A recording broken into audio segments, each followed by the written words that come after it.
Non, non, non, me mange pas les genoux, comment je vais casser des bananes? Ah.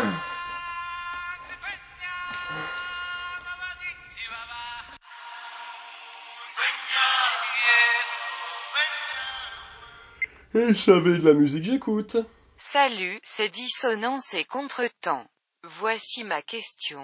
Quelle est la part d'inné dans l'appréciation de la musique par l'humain?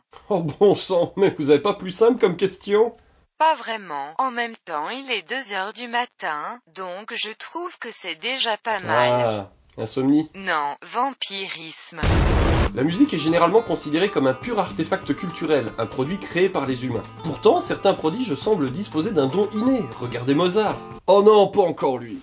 Les neuropsychologues se penchent encore aujourd'hui sur la question des capacités humaines musicales et sur le caractère plus ou moins inné des capacités artistiques. Donc tout ce que je vais dire à partir de maintenant est scientifiquement discutable. Pour beaucoup, la musique serait propre à l'humain et ne relèverait que peu de la biologie, si ce n'est qu'elle mobilise fortement l'ouïe. Oui, par vos oreilles. Un débat existe pourtant sur le caractère acquis ou inné de la compétence musicale chez l'homme, et sur le caractère adaptatif ou non de cette compétence. Plusieurs arguments évoquent une origine ou des fonctions culturelles ou essentiellement socioculturelles. Des choses que l'on ne peut apprendre que grâce à notre entourage. Pourtant, de nombreux animaux chantent instinctivement. Une rythmique du langage existe essentiellement chez les primates et les oiseaux, mais avec peu de créativité et ils semblent très peu réceptifs à la musique produite par les humains. Ignare. Chez l'humain, le chant et le langage semblent relever de compétences cérébrales différentes. Par exemple, l'alphabet morse est une sorte de code musical qui a un sens caché pour celui qui en ignore le code. C'est clairement un artefact culturel, personne ne naît en comprenant l'alphabet morse. Sauf les morses.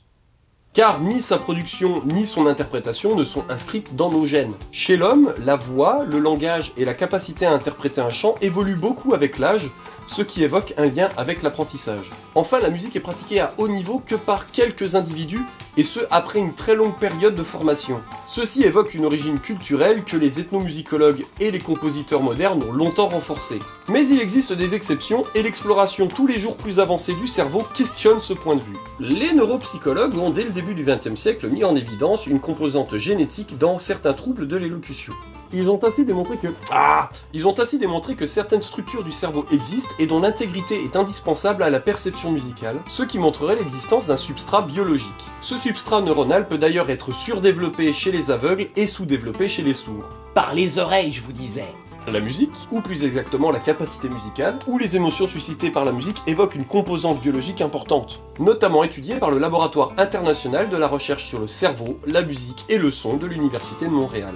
Ils se sont principalement tournés vers 2 pathologies, la dysmélodie et la musique congénitale. Ce sont des problèmes cérébraux consistant à une incapacité à distinguer les fausses notes associées à une difficulté à faire de la musique ou à recevoir la musique, qui toucherait 4% des humains. En gros, ces personnes entendent des sons qui ne s'associent plus et ne forment plus la musique que la majorité des gens peuvent entendre.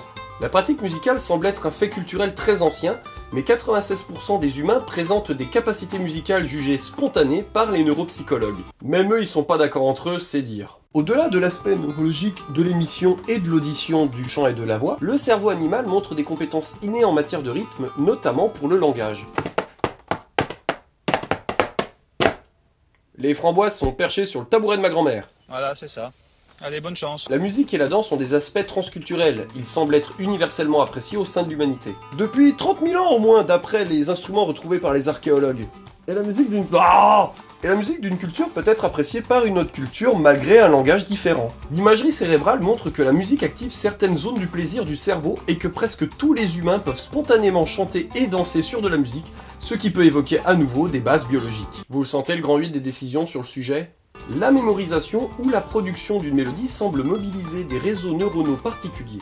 Les résultats d'études de la compétence musicale du bébé et du jeune évoquent une origine animale à la musique. Mais certains scientifiques proposent une variante. Il existe une composante biologique, mais la musique est une fonction autonome, contrainte de manière innée et faite de modules multiples qui ont un recouvrement minimal avec d'autres fonctions comme le langage. En gros, la musique n'utilise pas les mêmes endroits du cerveau que ceux du langage. Si la musique produit des effets sur les groupes, c'est parce que dès qu'on entend une mélodie, on peut s'y associer. Les muscles s'activeraient pour qu'on puisse se mettre à chanter et à danser comme les autres. Ainsi, le rythme d'une mélodie servirait de ciment social en tissant un lien physique. D'ailleurs, la musique stimule des régions du cerveau dédiées à la perception du lien social. C'est pourquoi nous les musiciens, on chope 10 fois plus que vous. il s'agit notamment du sillon temporal supérieur, une région du cortex cérébral localisée près des tempes, et qui s'active par exemple quand on observe les mouvements des yeux d'une personne, ou que l'on est sensible au ton de sa voix. La musique pourrait aussi avoir une base biologique forte, mais en quelque sorte résulter des hasards de l'évolution et n'avoir aucune fonction adaptative. Bref, vous comprendrez aisément qu'il est malgré tout encore trop tôt pour répondre totalement à cette question, car la complexité de notre cerveau nous pose encore de grandes énigmes. Merci d'avoir contacté notre SAV, j'espère vous avoir donné entière satisfaction et vous souhaite une bonne soirée musicale. N'hésitez pas à nous rappeler, notre SAV est ouvert jour et nuit, 24h sur 24, 7 jours sur 7. Mais là, mon cerveau ayant surchauffé, si vous pouviez me laisser un peu dormir, ça serait sympa. Musique!